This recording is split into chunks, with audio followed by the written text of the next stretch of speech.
The Holy Roman Empire. One of the best civs in Age of Empires 4. Seemingly, no top tier players seem to play this civ. I can't seem to figure out why. I think the best course of action is to probably check some tier lists and see what the community thinks. Holy Roman Empire.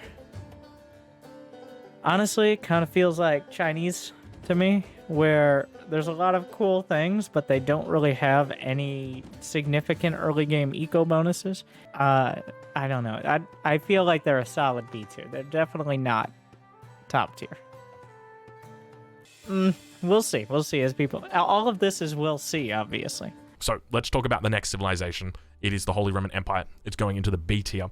And the reason why it's going into the B tier, as I mentioned earlier, these two civilizations, specifically the French, or especially the French rather, is a very prominent pick in the current the current meta. There was even a stage in the I don't know if it was the beta test or the technical stress test. People were looking at the Holy Roman Empire like, this civ is really, really strong. It's really good. And then as soon as the Rus and the French got introduced, it was like this civ just got kicked down a couple of tiers. Holy Roman Empire. I'm kind of tempted to put them in C tier, honestly.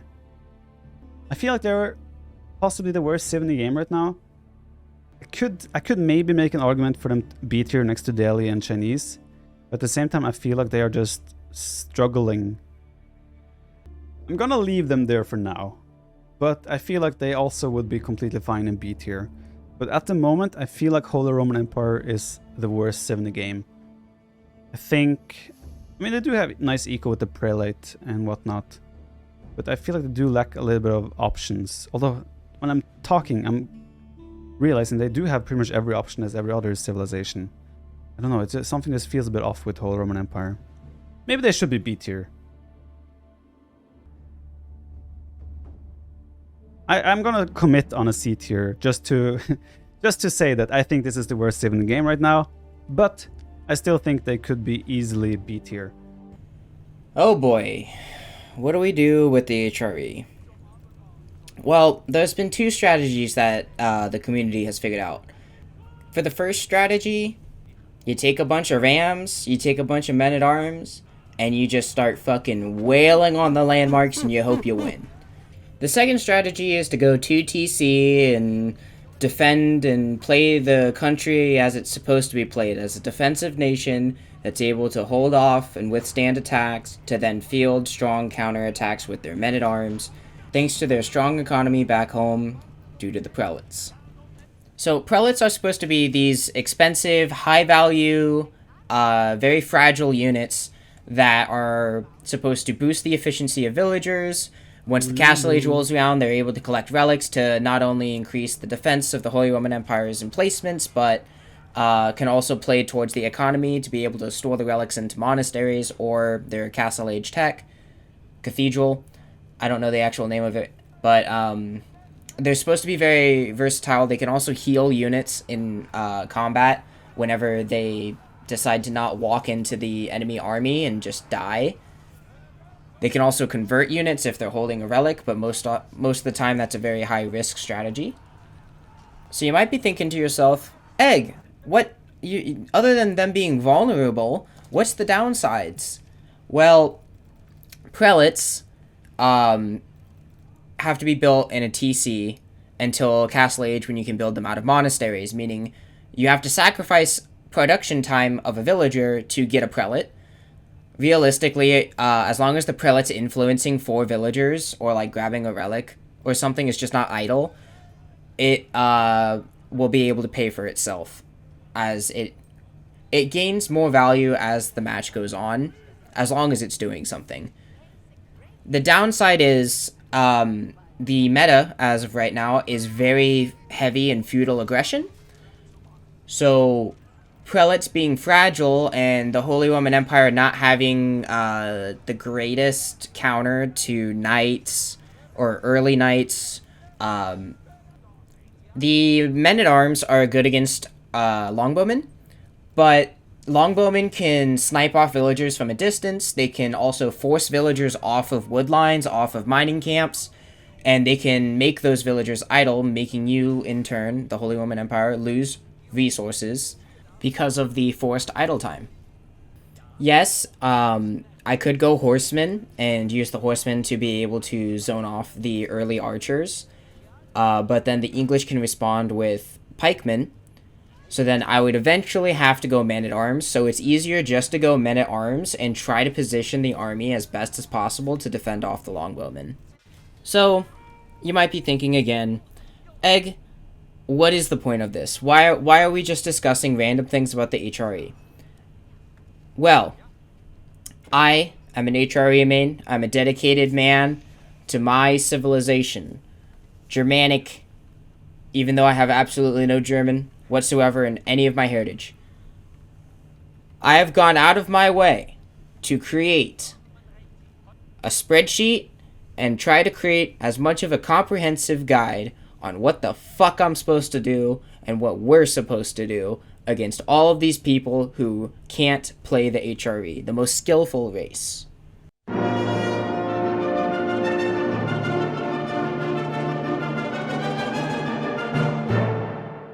The first thing we need to discuss is ram push timings, whether it be an all-in or a very, very, very odd way of harassing somebody.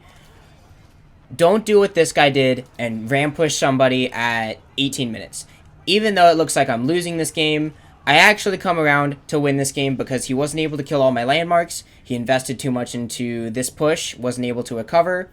I was able to recover. I went 2 TC, he went 1 TC, and I was able to eventually outpace him using relics and the increased villager count. So, what do I or you do in order to get a successful ram push? The first thing you're going to do is consult the build order and learn how to do it. Next, you're going to identify who is in need of getting rammed. This guy, for instance, was not on stone. He was long distance mining his gold patch for some reason, and he had a dockyard. That's real fucking greedy. So I was like, you know what? Ram push. So, important thing to note here, you need to make sure that your scout arrives at 2:30. You want to be able to scout what feudal tech he's going. Does he have a barracks? Does he have a stable if he's Mongols? Is he going for the Chamber of Commerce for some reason as the French? All of that stuff you need to know. You need to know what he is able to field to be able to defend against your ram push. Next, you're going to choose between two things, the chapel or the palace. The chapel is good for when you don't want to micro your prelate, you don't want to have him move between the wood line and then the gold and then the food. It gives a big AoE, boost production to everything. It's good for the economy, as well as protecting the prelate. You can also use the chapel as kind of a, I didn't actually mean to all-in you, kind of fallback mechanism. The palace is a bit of a dead giveaway, because if it gets scouted, they're like, that's not the chapel. He must be doing some weird shit. But the palace acts as a blacksmith. It also makes your upgrades cheaper, meaning you can field more men-at-arms faster as long as you're able to keep up production with those men-at-arms. So, in order to keep 2 men-at-arms going and a villager, you need 650 food a minute, about 15 vils on food, and 120 gold per minute, which is about 3 vils on gold. This is without the cost of upgrades. What we're going to do is we're going to proxy the 2 Raxes. The reason we're going to do this is because it cuts down on reinforcement time, and it allows the men-at-arms to build the rams right on the spot next to the barrackses. That way you'll be able to surprise your opponent. Hopefully they don't find the barrackses and realize that you're proxying them. The reason the build order stops at supply 21 is because you're going to constantly produce men-at-arms, you're going to constantly produce villagers, and you're going to get the tier 1 melee upgrade and the tier 1 defense upgrade. You're going to need 600 wood for 2 rams. If you feel like you can get a 3rd ram in there, get the 3rd ram in there. But you're going to need to do some micromanaging at home. So the villagers are going to have to move around based on what resource you need. If you need more gold, you're going to have to put a few more on gold. If you need more food, you're going to need to put a few more on food. If you're going to start ram production soon, you want to put more villagers on wood, because rams and wood are going to be the limiting factor on what delays you the most.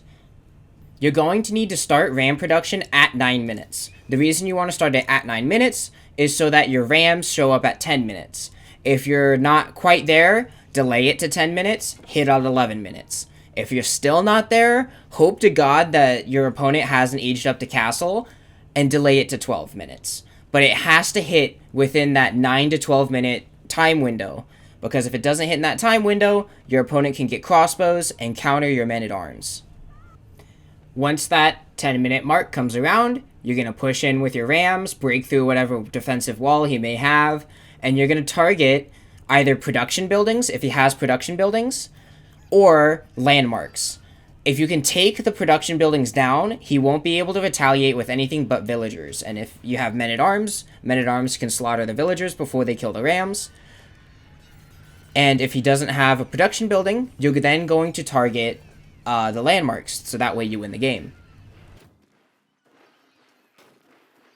If you really need to get fruity with it, say you know that he knows that you're coming, you can pull your villagers to act as essentially meat shields for your rams and your men-at-arms. For when he pulls his villagers, you're going to use your villagers to then just body block and get in the way of the rams, and then you're going to use your men-at-arms to try to kill the villagers or chase off like longbowmen or knights or anything that he's using to defend. And then you're going to pray to God that you kill him, because if you don't kill him, you have no production at home and you're basically dead. With that, that's how you ram push as efficiently as I know how to do. I'm sure I'm going to find a more efficient way as I continue to play the game. But if you hit too late, you're just going to have a failed push like this one right here. I hit at 14 minutes. He just had too many longbowmen, and there's nothing I could do about it. But when you hit at 10 minutes, it's right at that sweet spot between when they're aging up to castle, because they spent all of their resources on the castle age upgrade. They're not going to have, 12,000 food and 600 gold to spend on military units, and they may not even have a production facility. So if you just roll up with 12 men-at-arms and 3 rams, or 14 men-at-arms and 2 rams, there's not much a lot of people can do about it.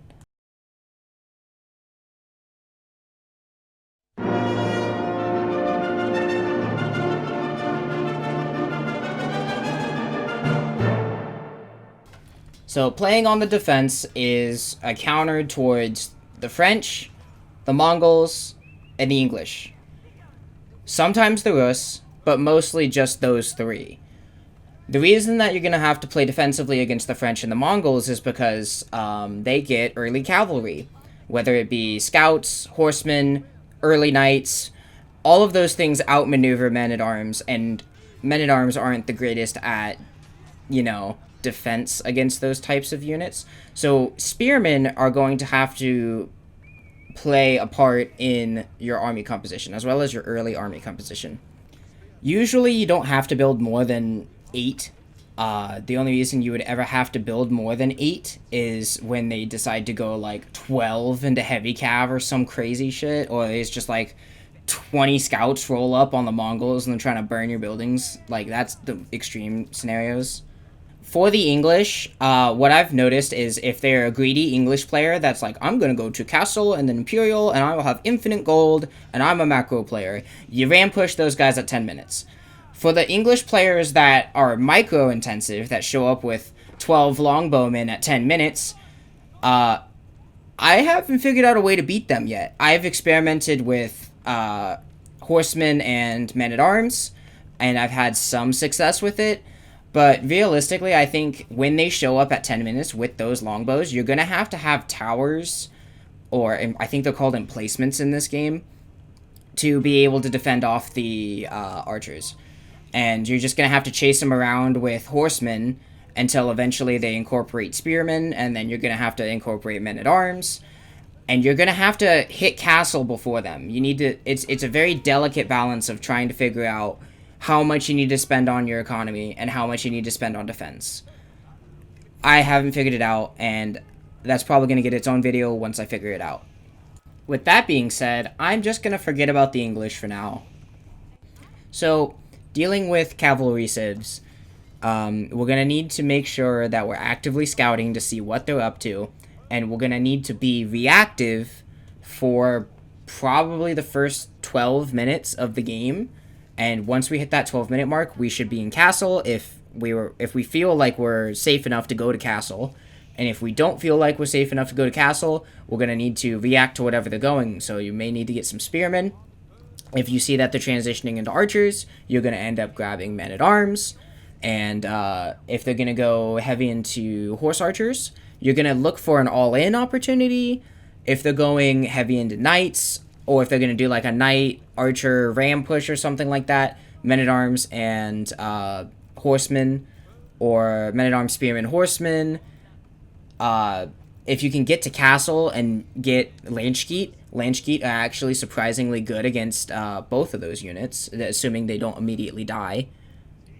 But a lot of this is left up to what your opponent is doing. It's very hard to make a build order, or I guess you could say a generalized build order for many different situations, because usually against the Mongols, you're going to end up going spearmen because they always do the little scout harass into horse archers thing. If you're against the French, usually they have like 3 or 4 different tactics up their sleeve, and even the late game French is kind of scary.